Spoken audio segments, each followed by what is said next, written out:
శ్రీ మాత్రే నమః. దోసకాయ పచ్చడి ముక్కలు చాలా బాగుంటుంది. దీనికి గుజ్జు రావటం కోసం 2 వంకాయలు తీసుకోండి. 1/2 కేజీ దోసకాయ, 2 వంకాయలు, ఒక 7-8 పచ్చిమిరపకాయలు. పచ్చి ముక్కలు చాలా టేస్ట్గా ఉంటాయి. దోసకాయని చెక్కు తీసుకొని, గట్టిగా ఉన్న దోసకాయ కదా బాగుంటుంది. చెక్కు తీసుకొని చేదు చూసుకొని సన్నగా ముక్కలు కట్ చేసి పక్కన పెట్టేసుకోండి. వంకాయ కూడా ఇలాగా ముక్కలు కట్ చేసుకోవాలి. పచ్చిమిరపకాయలు కూడా ఒక స్పూన్ ఆయిల్ వేసేసుకొని దాంట్లో పచ్చిమిరపకాయలు, ఈ కట్ చేసుకున్న వంకాయ ముక్కలు ఈ 2 మాత్రమే వేసి కొంచెం సాల్ట్ వేసి తిప్పేసి మూత పెట్టేయాలి. 5 నుంచి 10 నిమిషాల మధ్యలో మగ్గిపోతుంది. అది చాలు. మూత పెట్టకపోయినా పర్వాలేదు, కానీ మూత పెట్టేసుకోండి, పర్వాలేదు, రుచిగానే ఉంటుంది, ఏం ప్రాబ్లం ఏం లేదు.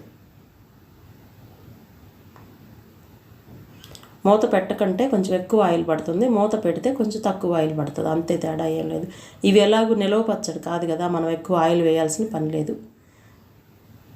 భోజనంలో సలాడ్ లాగా ఉంటుంది ఇలాంటి చట్నీలు తినడం. అంటే పచ్చి ముక్కలు అయితే బాడీలోకి వెళ్తాయి కదా, అది చూసుకోవటం మనం.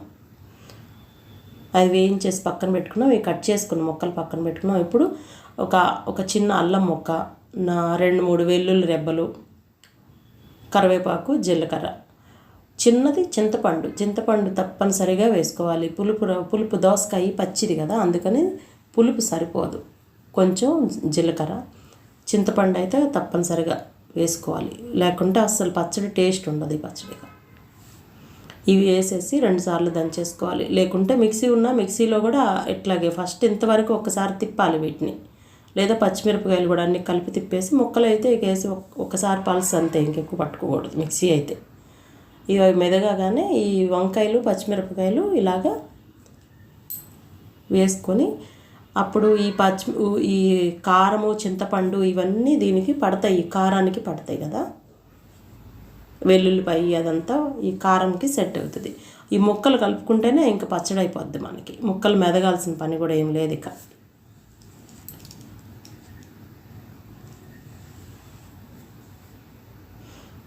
ఇవి ముక్కలు కొన్ని వేసుకొని ఊరికే జారు దెబ్బల్లాగా వేయాలి, గట్టిగా అవసరం లేదు. ముక్కలు మెదగొద్దు అసలు. అది పట్టడం కోసమే, ఆ ఉప్పు పులుపు లాంటివి పట్టడం కోసమే ముక్కకి ఎట్లా అంటాం, అంతే. 2 సార్లు ఊరికే జారు దెబ్బలు, ఇంకొకసారి కలిపేసి తీసేయటమే.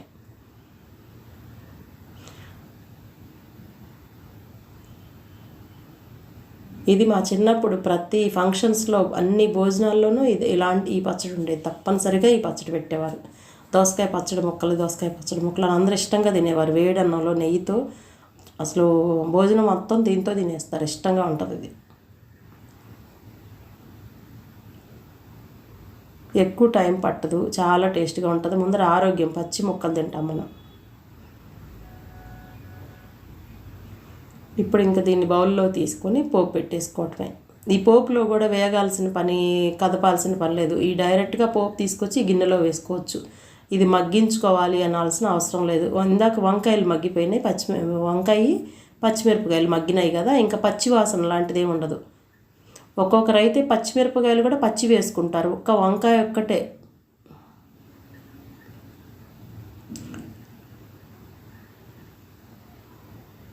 కొంచెం వేయించుకుంటే సరిపోద్ది వంకాయని. పచ్చిమిరపకాయలు కూడా పచ్చి వేసుకున్నా కూడా రుచిగానే ఉంటుంది పచ్చడి. పోపు వేసి ఇక్కడ కలిపేసుకోవటమే. ఇక థ్యాంక్ యూ.